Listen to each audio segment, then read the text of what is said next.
ఈ వీడియోలో మనం వాట్ అనే WH వర్డ్ను ఉపయోగించి మన అలవాట్లను WH క్వశ్చన్స్గా ఎలా అడగాలి అనే దాని గురించి నేర్చుకుందాము.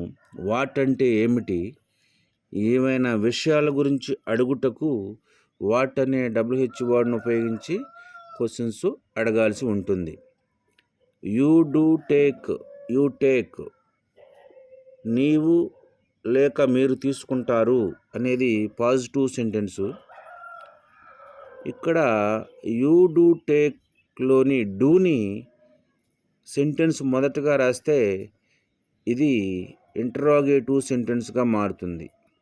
డూ యూ టేక్ అవుతుంది. నీవు లేక మీరు తీసుకుంటారా అని దాని మీనింగ్ ఉంటుంది. ఈ ఇంటరాగేటివ్ సెంటెన్స్ని WH క్వశ్చన్గా మార్చాలంటే డూ యూ టేక్ అనే సెంటెన్స్ ముందు వాట్ అనే WH వర్డ్ను ఉపయోగిస్తే ఇది WH క్వశ్చన్గా మారుతుంది. వాట్ డూ యూ టేక్, నీవు లేక మీరు ఏమి తీసుకుంటారు అని దీని అర్థంగా ఉంటుందన్నమాట. దీని యొక్క స్ట్రక్చర్ ఎలా ఉంటుందంటే what plus do plus subject, I we you they.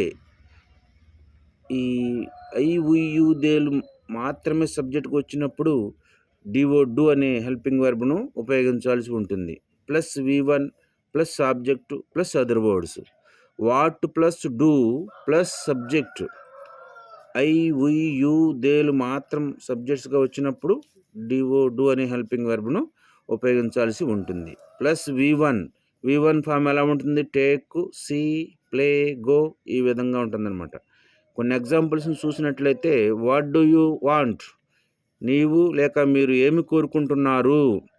What do they read, వారు ఏమి చదువుతున్నారు అని ఈ ఎగ్జాంపుల్గా చెప్పుకోవచ్చు. మరికొన్ని ఎగ్జాంపుల్స్ని మీరు చేసినట్లయితే ఈ సెంటెన్సెస్ని ఈజీగా అర్థం చేసుకుని చేయగలుగుతారన్నమాట.